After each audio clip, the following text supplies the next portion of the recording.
Now, as far as Pran and the revolution we are going through is concerned, I want to ask you the same question I asked Maharishi's people. When I was in Iowa, they asked me to give an address to their group there. And I asked them, can you have online yagna and have the same effect? Or in yogic terms, can Shaktipat happen online? So this is an interesting question, because if a machine chanting the same mantras, giving the same instructions, with the same symbolism, if it could replace the human being, then you would have a situation where there could be a Yogi Amrit Desai robot. There could be Yogi Amrit Desai robot. He'll dress like you, have a face like you, and have all the expressions. And it's a machine. And speak with your accent. Speak exactly like you're speaking. And has all the memory of how to say, what to say. Will that be able to function the way you function? Or is there something about the biology that results in the Pran, right, which silicon cannot have? So that is very, very important because question. Right now, there is so much happening through that medium that people are trying to learn.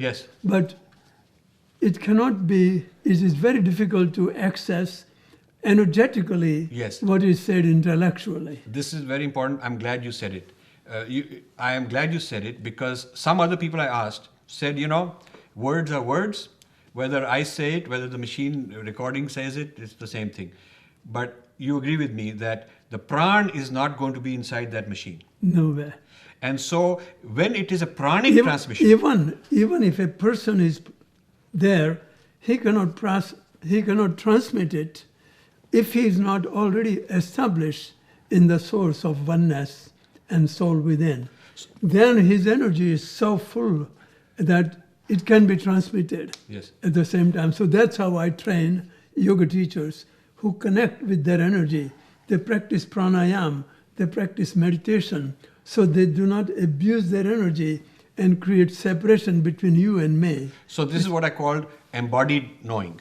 Embodied knowing. Exactly. So the embodiment is you need a biological human system, a human mechanism with the Pran to be able to have that embodiment, and only then you can transmit the embodiment to some other person. Exactly. A machine... And that too, that is not automatic. Yes, in other words, condition and evolve. The giver and receiver must be in harmonious, receptive mode. Right. So you cannot just transmit to anybody. Yes. So, see, that's why I came out from the tradition of Shaktipat. My guru not only gave me Shaktipat, but gave me blessing to transmit Shakti and the blessings to the others. And miracles have happened in the world through that particular, that's why I had such a large following. But they had to be ready. Yes. But then I teach them how to become in a receptive mode in order to receive it. Yes. So just to clarify for the audience, the embodied knowing that you have, that a spiritual master have, that an advanced yogi has, becomes disembodied when it's a recording, or when it's a book, or when it's a tape.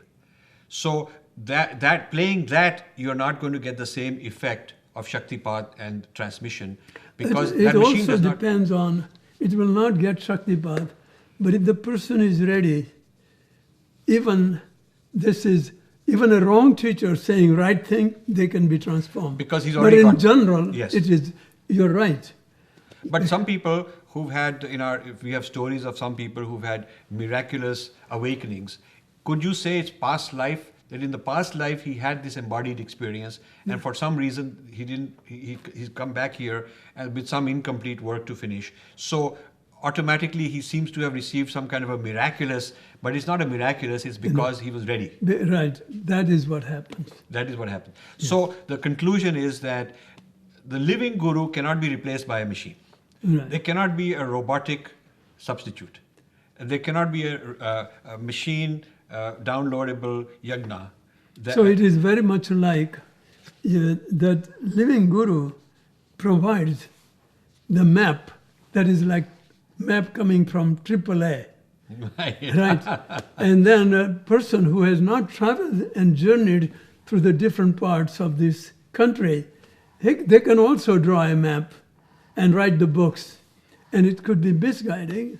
Nobody would buy a map from the person who is just artist and likes to draw the map and write different names of the cities. It's very colorful, nice looking, but you cannot travel with it. But we are going even a step further. We are saying that even AAA, in this analogy, if you say the guru is the AAA because he knows the map, he embodies the map, the guru for a certain moment of connection with the shishya, the disciple, has to be there in life in order to do this. Mm-hmm. Now, how do you explain the phenomenon that some people say even when the guru is gone, the effect continues? Now, how is the embodiment possible? Some place is sacred, or some guru's picture is sacred. Even after he's gone, how is the pran acting after the guru is gone? So prana is something that can be established where the yogi has left the energy field, and anybody who enters it can feel that. But the person has to have faith and trust and be open to receive it. But for average person, it is not as effective as a living guru. So can we say that the embodied state of a living master gets, maybe we can say, quantum entangled with the matter around him?